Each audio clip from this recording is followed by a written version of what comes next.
When Scott Kazmir made his major league debut, Kanye West had one album, Scottie Pippen was still technically an active NBA player, this video game hadn't even come out yet, and this song had just recently been introduced to the world.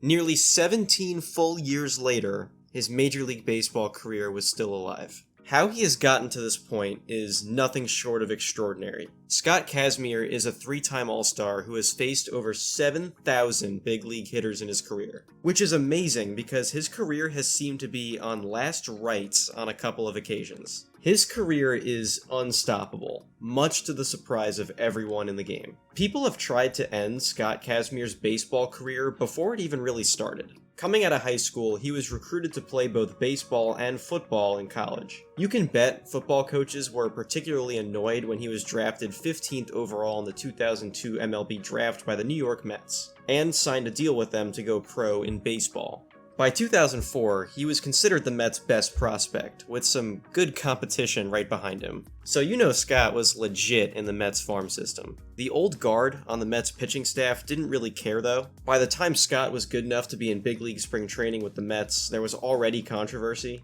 Stories came out about veterans being upset that Scott changed their music in the clubhouse. Seriously? Let the kid go on aux for a song or two, guys, it's okay. But they were apparently so annoyed by this that it contributed to the Mets front office trading him to the Tampa Bay Devil Rays in the summer of 2004. Could not imagine how Frank Fleming would have reacted to this news.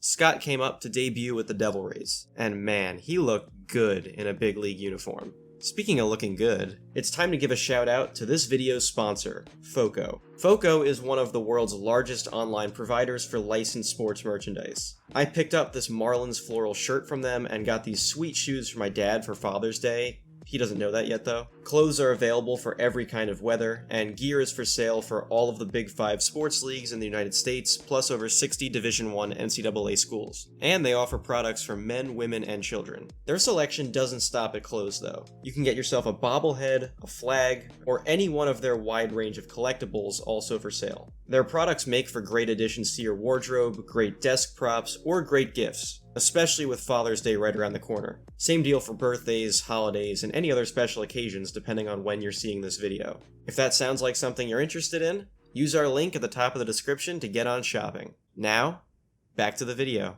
In Tampa, Scott blossomed into one of the most effective young pitchers in baseball. From 2005 to 2008, his ERA never went over 380. His ERA plus was 127, meaning he was about 27% better at preventing runs than the average pitcher. His BABIP was a slightly above average 306, which means he wasn't getting lucky with contact by any means. He led the American League in strikeouts in 2007, he was a two-time All-Star, and he was the ace of a pitching staff that reached the World Series in 2008. Scott Kazmir was the first great pitcher in the franchise's history by the time he was about 22 years old. But all of a sudden, that came to an end.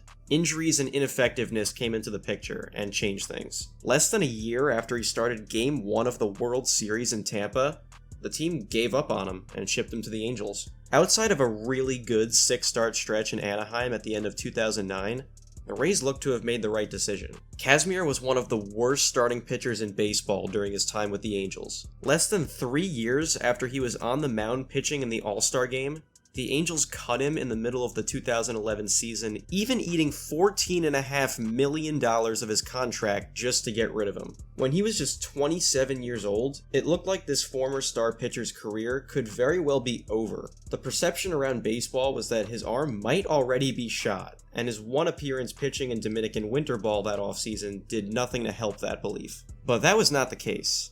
In 2012, Scott Kazmir made a comeback with the Sugarland Skeeters of the Atlantic League. And while he didn't set the Atlantic League on fire, he turned his time with the team and a bonus stint in Puerto Rican winter ball into a minor league deal with the Cleveland... Yeah.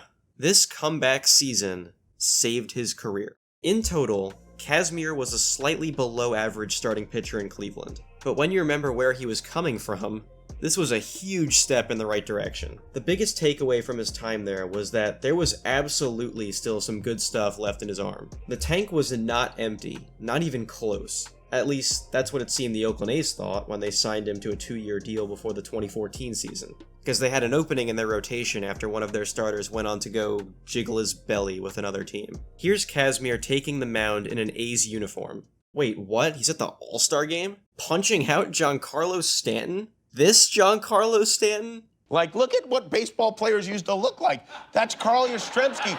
He's one of the greatest players of all time. He looks like he should be mowing your lawn. In his first season with the A's, he had his best season since the troll face was invented. In his second season with the A's, he had his best season since the year Flushed Away hit movie theaters. Who saw that coming? Through a year and a half in Oakland, he pitched well enough to be one of the best mid-season trade candidates in baseball once it was clear the A's were not going to contend. That generally indicates that people in baseball think you're a good player. The total opposite of what Scott was going through less than 5 years earlier. After 2 months as a Houston Astro, Kazmir became a free agent and signed a 3-year, $48 million deal with the Dodgers. It was official. Scott Kazmir was back.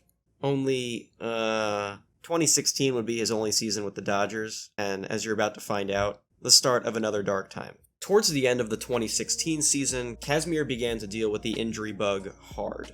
He was unable to ever get healthy enough to pitch with the Dodgers again, and after the 2017 season, they flipped him to the Braves. While this would seem like a fresh start, the Braves gave up on him after a little bit of time in spring training with 1 year and $16 million left on that deal. It looked like this would, again, be the end of the road in his baseball career. His velo wasn't great, his baseball savant page had more blue than red, and at times it probably looked like he would never get healthy enough to pitch again. But oh my goodness, he made it back. Almost 5 years in between appearances on a big league mound, Scott Kazmir came back to Major League Baseball with a vengeance. And a new flow. He was back as a San Francisco Giant. To put how much of a slap in the face to his detractors Kazmir's return in 2021 was, he made his first start of the season against the Dodgers, who were paying him $8 million to not be on their team anymore. How sweet that must have been. At this point, his performance shouldn't even be the biggest takeaway from this story.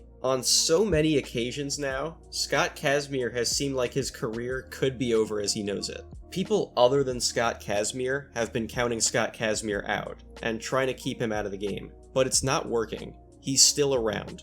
During the production of this video, the Giants designated Scott Kazmir for assignment. When a player gets designated for assignment, it means that the team is removing the player from their 40-man roster. This opens up a shot for another team to claim the player, and if no one does, you can either send the guy to the minor leagues or cut him. At age 37, it might sound really tempting to think that the end of Scott Kazmir's baseball career could be here by getting DFA'd. Getting DFA'd when you're 37 could very well be a death sentence to your time in the major leagues. But you could argue that people have been trying to end his career, or at the very least stop believing in him, for at least 10 years. Maybe even longer. He's been through just about everything during his career, and he's still been able to resurface multiple times, and that's awesome. If this is the end of Scott Kazmir's career, so be it. Just making it back once was admirable. He's now totally revived his big league career from the dead twice. He's gotten to a point where it seems he's only gonna leave this game when he's ready to. If that point is now, Godspeed, Scott. But never try to take his career away from him, never assume he's done, and most of all, never give up on him. Many have tried, many have failed. So I let him meet the eater. 50 know me well. Hey, SIT my challenger from hell. Hey, blood diamonds, these jewels is not for sale. Yo, tossing rocks like cheetah, I do well. Hey, you be breaking nexus for a photo. I'm leaning in Japan and these denims, they come from Kyoto. Takashi Murakami, I got floral in